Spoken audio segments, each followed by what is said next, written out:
So I have been thinking a lot about doing things for myself versus being present for and with other people and making that distinction between the two.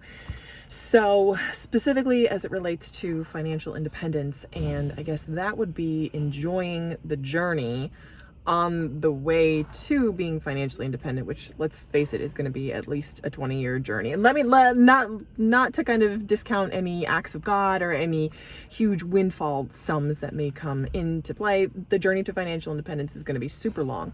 So along the way, how do I balance enjoying myself and enjoying the journey versus, again, doing things for other people? So I was watching a video by Money Mom, and she was talking, I don't even know what the title was, but she was talking about groceries and how much her family spends on groceries. And I think she said $500 for a family of 3, but they got she said they got a new family member, and she was wondering with that new family member how much to spend. And the new family member is that her daughter's in a serious relationship with a young man, and he comes around often. And I'm like, oh, that's so cool. I'm really happy for her daughter. I believe she's younger too. She's probably still in her 20s, which I think is awesome. I wish I'd met my husband when I was younger. We were both younger, but I know that we wouldn't have been the same people. Anyway, the point is she mentioned something kind of in passing about how, her budget is $500 for 4 people. And she said sometimes she felt like she might as well just move her mattress into the kitchen because she's in there all the time cooking. And I'm like, cooking and cleaning. And I'm like, girl, I relate, because I feel like I do a lot of cooking and then cleaning up the kitchen and then cooking again. I pretty much make our 3 meals a day. And there are times when like yesterday, we were out, we went to go check out the lights and the windows on Fifth Avenue, and we ended up getting dinner out because I planned to make pizza, make at home pizza, and my husband was like, let's just go now. And I'm like, okay. So that's what we did. And then I made the pizza for lunch. I just made it, and we ended up getting like Mediterranean takeout for dinner, which was what it was around this time. That's kind of what it is. And it's priceless to spend that time together. It's so much fun to be together. And especially since he's just coming off a huge work project, like huge. He's been working pretty much 12 to 14 hour days for the past 2.5 months. So it's really nice to have him and be there with him. Fully by choice, I spend a lot of time cooking and cleaning and planning and serving and cleaning up. And the reason I do all that's not because I love cooking, because some people are like, oh, you really like cooking. And I'm like, no, it's because I love feeding my family fresh and healthy foods, and 2, I love being thrifty and putting the extra that I would be spending on takeout into our savings, not having to use that for our daily expenses. So it takes a lot of energy and effort, and I'm happy to do it. It takes a lot.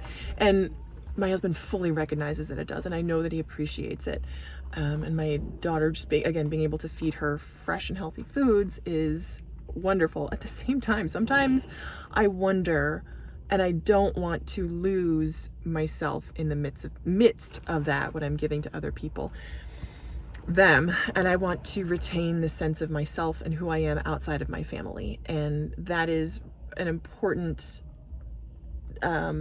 discussion for me to have with myself and my higher power in retaining who I am and what's most important to me.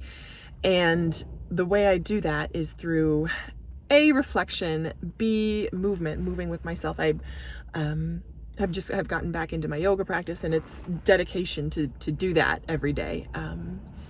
Even if it's just 5 minutes on the mat. I'm doing great if it's 5 minutes on the mat after the baby's gone to sleep. That's huge. So that's one way I reflect and sort of bring myself back from everything that I put out into the world. I bring myself back and reflect and say, who am I? Who am I in relationship to my higher power?